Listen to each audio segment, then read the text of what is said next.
Oke, selamat pagi semuanya. Semoga kita semua sehat walafiat ya. Oke ya, selalu dalam perlindungan. Oke, emiten kedua yang saya boleh sharingkan hari ini adalah emiten dengan kode saham BBCA atau Bank BCA ya. Oke, mohon maklum, ini data dari RTI saya ambil pada 25 Februari 2025, sedangkan sekarang ada pada 19 Maret 2025. Telah terjadi penurunan harga atau diskon yang cukup signifikan ya. Dari 8.850-an di bulan Februari 2025 ke 8.300-an ya. Penurunannya cukup signifikan ya di bulan Maret tanggal 19 tahun 2025. Bahkan yang tanggal 18 Maret itu ya, itu sempat 8.200-an ya, seperti itu. Nah, pertanyaannya adalah apakah kita akan akumulasi atau saya akan akumulasi? Ya, ikuti terus videonya sampai selesai ya. Oke, ya. Nah, pertama-tama kita lihat dulu secara RTI profil dari Bank BCA. Saya rasa salah satu saham kapal induk ya, kapal induk atau bank besar yang cukup terpercaya ya, tapi tidak ada salahnya kita review sebentar ya.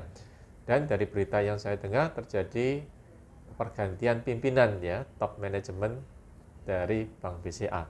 Ya, tapi sejauh ini secara pribadi saya masih yakin kinerjanya masih oke ya di tengah badai resesi ekonomi nasional dan global yang sedang kita alami bersama ya gitu. Nah, hal pertama yang saya lihat dari kepemilikan dari satu perusahaan adalah porsi publiknya. Nah, di sini porsi publiknya cukup besar ya, atau masyarakatnya cukup besar. Nah, di sini di atas 40%.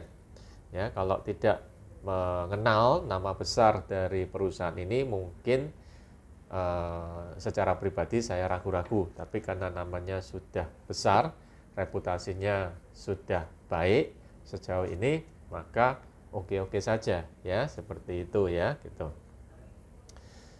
Nah, kemudian kita masuk ke laporan keuangan atau laporan laba rugi tahunan dan laporan neracanya ya. Nah, di sini untuk laporan laba rugi atau profitabilitasnya ini kelihatan ya bahwasannya net income-nya cenderung naik ya dari tahun 2020 sampai tahun 2024 ya. Jadi namanya bank itu baik itu bunga rendah maupun bunga tinggi sama-sama untung ya. Nah, net income-nya cukup naik dengan view yang atau dengan kenaikan yang cukup signifikan ya, cukup baik ya dibandingkan dengan yang sebelumnya ya. Kemudian juga revenue-nya juga, bahkan net profit margin-nya masih menunjukkan grafik yang meningkat ya dibandingkan dengan yang saya review sebelum ini ya. Oke.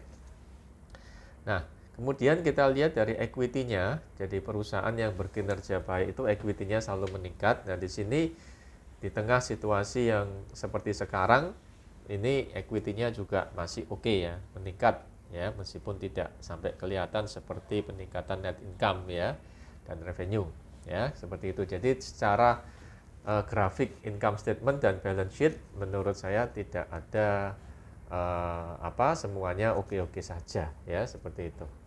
Kemudian kita masuk ke bagian berikutnya, yaitu ukuran kinerja yang berikutnya, yaitu earning per share. Ya, jadi earning per share dari tahun 2021 sampai tahun 2024 ya ini meningkat terus ya. Jadi tahun 2021 255 ya, 330, 395, bahkan 2024-nya meningkat jadi 445. Ya, jadi tidak banyak perusahaan-perusahaan TBK yang EPS-nya bisa terus naik ya di tengah situasi kondisi resesi saat ini ya. Oke ya, ya memang ini bukan belum resesi yang ada yang lebih kemungkinan diperkirakan akan ada resesi yang lebih tinggi lagi ya. Tapi kita harap tidak juga ya. Tapi diperkirakan seperti itu. Tapi dengan kondisi yang sekarang ini kinerja masih oke ya, seperti itu.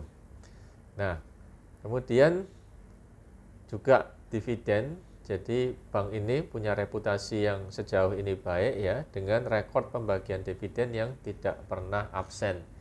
Ya, dari data tahun 2019 sampai tahun 2024 ya, bahkan apabila diukur dengan harga sekarang yang 8.400-an, maka dividennya mungkin bisa hampir 4% ya.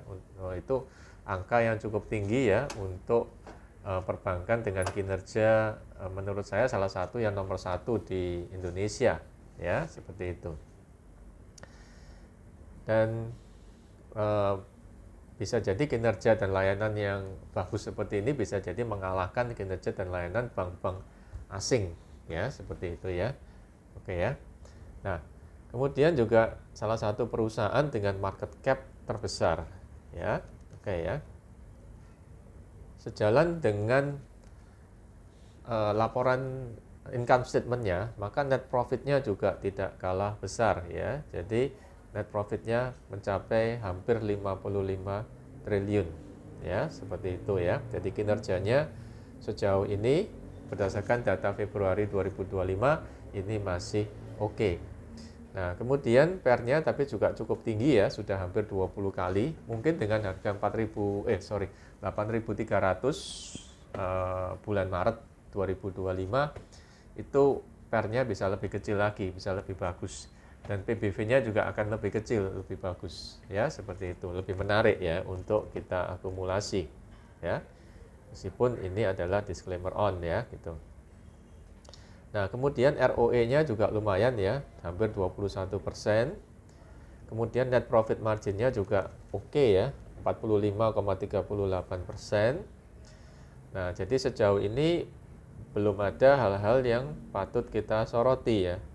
Nah, kemudian DER-nya juga pengumpulan dana dari masyarakat juga lumayan ya. Jadi hampir 4,5 kali ya, 4,5 kali ya. Jadi bukan berarti utangnya banyak. Kalau untuk bank itu berarti kemampuan dia mengumpulkan dana masyarakat itu juga cukup besar atau dana dari nasabahnya ya, seperti di sini data-data dividen dari tahun 2021 sampai tahun 2024 ini tidak pernah absen.